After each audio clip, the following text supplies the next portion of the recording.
We are hearing from the family of a woman shot and killed by Columbus police during a prostitution ring. Investigators say he's raped and killed 3 women on the city's east side. The murders date back to March 19th, and investigators are asking for help from the public. Detroit Police Chief James Craig says the killers targeting sex workers. Castleberry being one of them.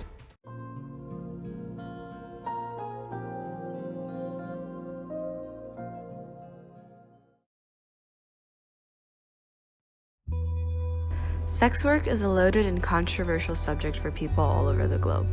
The Sex Work Outreach Project defines sex work as any type of labor where the explicit goal is to produce a sexual or erotic response in the client. This can include participating in visual or audio pornography, which is not illegal in most sense. Prostitution, however, demonstrates an entirely different story. Prostitution is currently illegal in the United States. The only exceptions are some counties in Nevada. Even in those 10 counties, they all require that the sex workers perform their work in brothels. New Zealand, however, took a different approach and decriminalized sex work in 2003. Decriminalized sex work is different from legalized sex work because it grants sex workers more rights and liberates them from the control of the nation's government. In the United States, the illegality of prostitution promotes violence and unhealthy conditions for sex workers, which puts them at terrible risk. But there is a way to change that. Prostitution isn't illegal to protect women. It's to protect men. There was almost an air of, well, what did she expect? To be allowed to live? To be safe? We have to break the law. Because sex work is illegal, sex workers are viewed as criminals. Therefore, they are not treated the same as others and are prone to face more violence in their line of profession.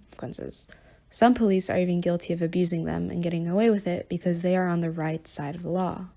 Decriminalization of sex work, however, has a positive impact on sex workers, as it did in New Zealand. We asked Catherine a couple questions about it.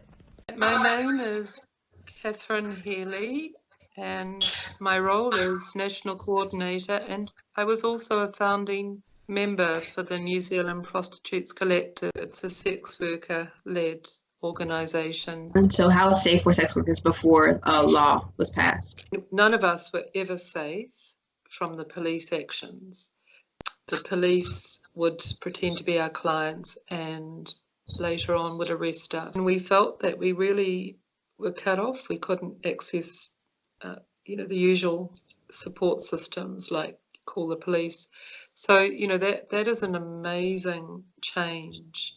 Although it's different in New Zealand, there are still serious problems in the US. 1 in 5 police reports of sexual assault from an urban US emergency room were filed by sex workers. In one study, 44% of sex workers reported having experienced sexual abuse in their lifetime. And lastly, 68% of respondents had been raped since entering prostitution. In order to increase the safety of sex workers' life, it's crucial to decriminalize prostitution so they can have the support they need. I'm Romeo Svanda. When I embarked on sex work, I came to town almost every weekend for sex work. I never knew about having such risks as STIs or HIV. I slept with a lot of guys without choosing protection. So how has HIV and AIDS rates fluctuated by the decriminalization of sex work?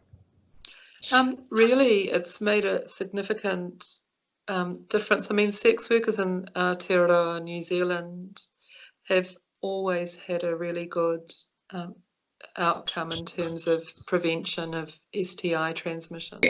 So would you say sex workers have better access to condoms, contraceptives, and PrEP following discrimination, especially because they aren't seen as like contraband? Yes. I mean, our government in 1988, signed a contract with our organisation and funded us to do HIV prevention.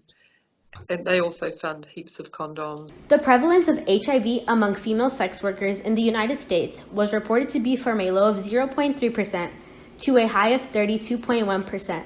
Without having proper sexual education and health care, the statistics will continue to rise. Sex workers are not given the privilege of obtaining HIV testing, which is a necessity in their industry and also a right. The use of condoms for sex workers is non-existent because they are seen as a contraband, and with the decriminalization of sex work and added rights, it makes it easier for women to gain access to condoms, PrEP, and etc. Also, with the decriminalization of sex work, revenue will increase with the adequate use of clinics and contraceptives.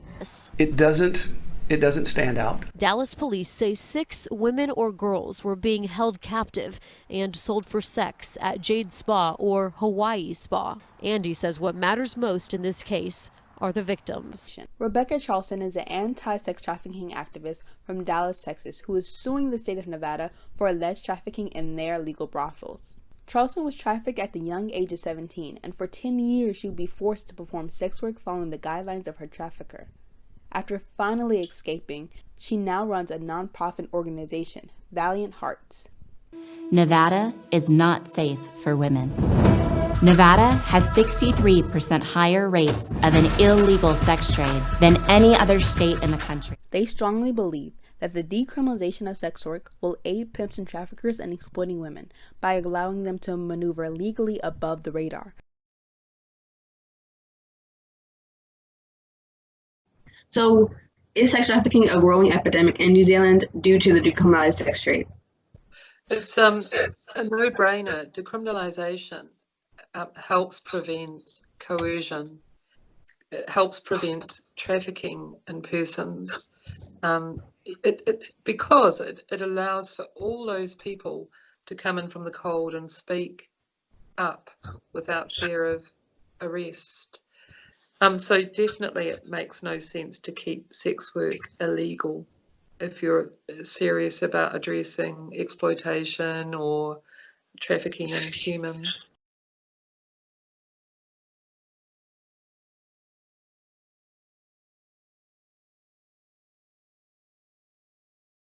Criminalization takes an active role in ignoring how the illegality of sex work directly leads to more sex trafficking, as victims don't come forward or report in fear of prosecution. Sorry, but we're not hiring right now. But the want ad said you were... We're not hiring. So what's the problem? What, I'm too much woman for you? I'm gonna have to ask you to leave.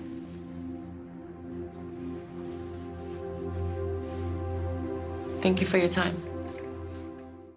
Anti-decriminalization supporters also disregard who sex work directly affects. 42% of all Black trans women in America have stated that they have participated in some kind of sex work, according to the 2015 U.S. Transgender Survey. The National Center for Transgender Equality states people of color were 4 times as likely to engage in sex work compared to their white counterparts. All laws regarding prostitution directly affect a large population of people of color and trans women. Transphobia in one's youth that leads to homelessness, significant discrimination from places of work, and minimum wage jobs are all factors that lead to sex work being the sole option for trans women and people of color.